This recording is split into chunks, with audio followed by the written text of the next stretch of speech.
అయితే వెళ్ళేటప్పుడు ముందుగా మనం సందర్శించుకునే విహార స్థలాలు కొన్ని ఉన్నాయి. అందులో ఫస్ట్ మనం వరంగల్ నుంచి బయలుదేరగానే మనకి 1000 స్తంభాల టెంపుల్ ఉంటుంది. 1000 పిల్లర్ టెంపుల్ అంటాము తెలంగాణలో. ఇది కాకతీయ రాజులు నిర్మించినటువంటి అద్భుత దేవాలయం. మొత్తం రాయితో చెక్కబడింది అనమాట. 1000 పిల్లర్స్ ఉంటాయి. ప్రతి రాయి మీద వాళ్ళ శిల్పకళా వైభవం మనకు తెలుస్తూ ఉంటుంది. రాతి మీద చూడండి వాళ్ళ ఎలా కళలు వాళ్ళు ఎంత అద్భుతంగా మలిచినారు. ఇది 1000 పిల్లర్ టెంపుల్. మొత్తం మనకి రాయితోనే చెక్కడం జరిగిందనమాట.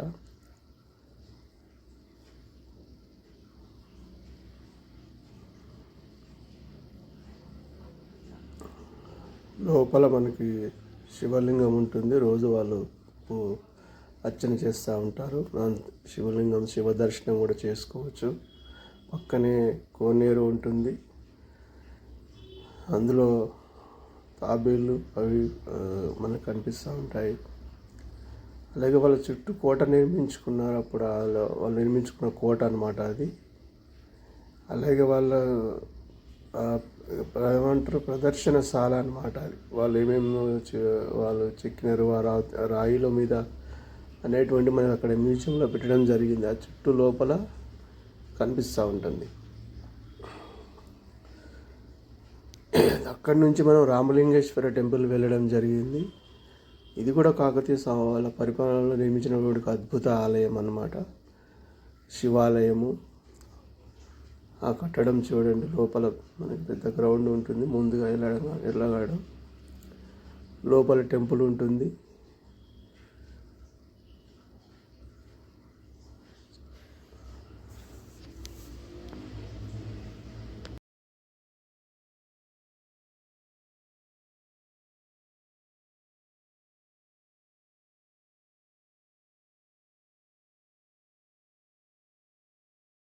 సో చక్కగా మనం చూడొచ్చు అనమాట. శిల్పం మీద వాళ్ళు ఏ విధంగా శిల్పం చెక్కినారు అనేది చాలా అద్భుతంగా మనకు కనిపిస్తుంది.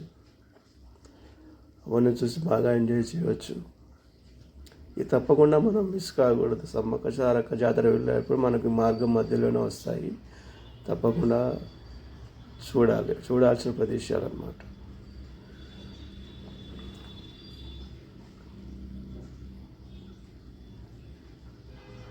చాలామంది వస్తుంటారు పర్యాటకులు.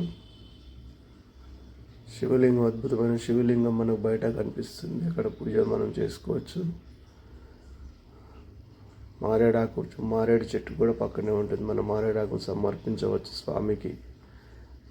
దానికి సంబంధించిన మనకి అక్కడ బార్ కోడ్ కూడా ఉంటుంది. దాన్ని స్కాన్ చేసుకొని ఆ డీటెయిల్స్ అన్నీ మనం తెలుసుకోవచ్చు.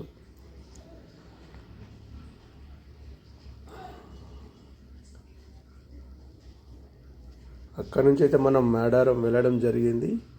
మేడారంలో ఇప్పుడే మన రేవంత్ రెడ్డి గవర్నమెంట్ కొంచెం ఇన్నోవేషన్ చేస్తున్నారు. నెక్స్ట్ ఇయర్ కల్లా అది కంప్లీట్ అవుతుండొచ్చు. ఇప్పుడైతే కొంచెం సగం వరకే పూర్తి అయింది. అయినా కూడా బాగానే అరేంజ్మెంట్ చేశారు. సో ఇది లోపల టెంపుల్ గద్దెల దగ్గర సమ్మక్క సారలమ్మ గద్దెల దగ్గర మనం ఇప్పుడు చూస్తున్నది. లోపలికి వెళ్ళడం జరుగుతుంది. మేము బిఫోరు జాతరకి వెళ్ళాం కాబట్టి అంత జనాలు లేరు, తక్కువగా ఉన్నారు. సో మాకు తొందరనే దర్శనం అనేది జరిగింది.